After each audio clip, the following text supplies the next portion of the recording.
শিক্ষার্থীদের ন্যায্য দাবির আন্দোলনের ওপর ভর করে দেশ জুড়ে সহিংসতা ছড়ালো কারা?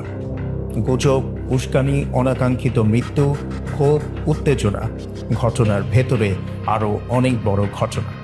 ঠিক তেমনি একটি অঘটনের শিকার চট্টগ্রাম বিশ্ববিদ্যালয়ের ছাত্র হৃদয়চন্দ্র তরুয়া। 18 জুলাই 2024 চট্টগ্রামের বহদ্দারহাট। কর্মসূচির এক পর্যায়ে পুলিশের ওপর হামলা। পেছাতে পেছাতে 4 রাস্তা মোড়ে অবস্থান নেয় পুলিশ। এরপর ছুটতে শুরু করে টিয়ার শেল। আন্দোলনকারীদের ছত্রভঙ্গ করার চেষ্টা। কাজও হয় তাতে। নিরাপদ দূরত্বে সরতে শুরু করে সাধারণ শিক্ষার্থীরা। তারপর কি হলো?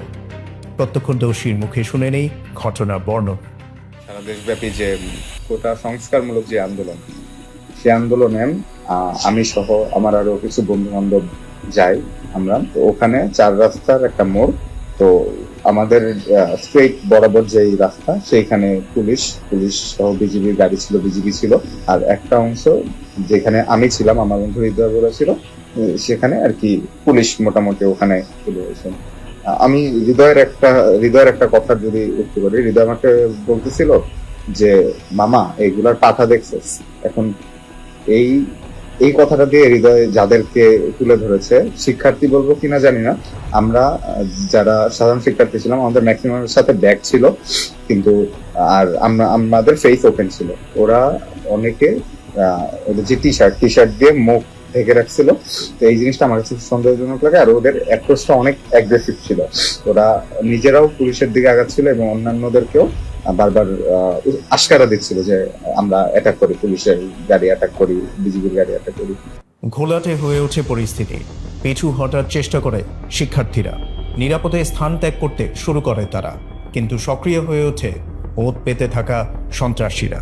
পুলিশ রাবার বুলেট বা হোয়াট এভার টিয়ার শেল এগুলা ছোড়া শুরু করে। তখন আমাদের মধ্যে একটা আতঙ্ক কাজ করে। আমরা দৌড়াতে থাকি। আমরা দৌড়াতে অনেকটা দূরে চলে আসি।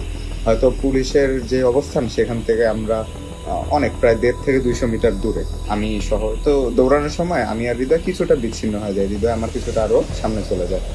তো এর মধ্যে থেকে আমাদের মাঝখান থেকেই বিকট একটা আওয়াজ হয়, আমাদের ক্রাউডের মাঝখান থেকে। ঠিক আছে, আমরা যখন দৌড়াচ্ছিলাম ওই টাইমে বিকট একটা আওয়াজ হয়। তখন আমি বললাম না যে হৃদয় আমার কিছুটা সামনে ছিল। তো যখন আমি আরেকটু সামনে আগাই, 2-3 সেকেন্ড দৌড়ানোর পর আমি দেখলাম যে হৃদয় নিচে পড়ে আছে। নিচে পড়ে 2 হাত এরকম করে সাহায্যের জন্য ডাকছে। তো আমি ওকে ওখানে পড়াতে আমি ওকে দেখি। আমি যখন যাই ওর কাছে, তখন দেখলাম যে অ্যারাউন্ড এই জায়গাটা দিয়ে ফিনকি দিয়ে রক্ত বেরোচ্ছে। প্রশ্ন থেকে যায়, পুলিশ যখন অনেক দূরে, পেছনের কয়েক স্তরে শত শত মানুষের জটলা, তাহলে ঠিক কাছ থেকে গুলিটা করলো কারা? 4 দিন পর 23 জুলাই 2024 ঢাকা মেডিকেল কলেজ হাসপাতালে মৃত্যু হয় হৃদয় তরুয়ার। সেই সঙ্গে অপমৃত্যু ঘটে অনেকগুলো স্বপ্নে। নির্বাক হয়ে যান অসুস্থ মা। সর্বশান্ত হয়ে পড়ে কাঠমিস্ত্রির বাবা। পুত্রের চাকরির আশায় থাকা হতভাগ্য এই বৃদ্ধ বাবা মার সামনে এখন শুধুই অনিশ্চয়তা। আমার বুকের ধন চলে গেছে। আমার তো এনি সংসার দেখার মতো আর এই জগতে কিছু রইল না।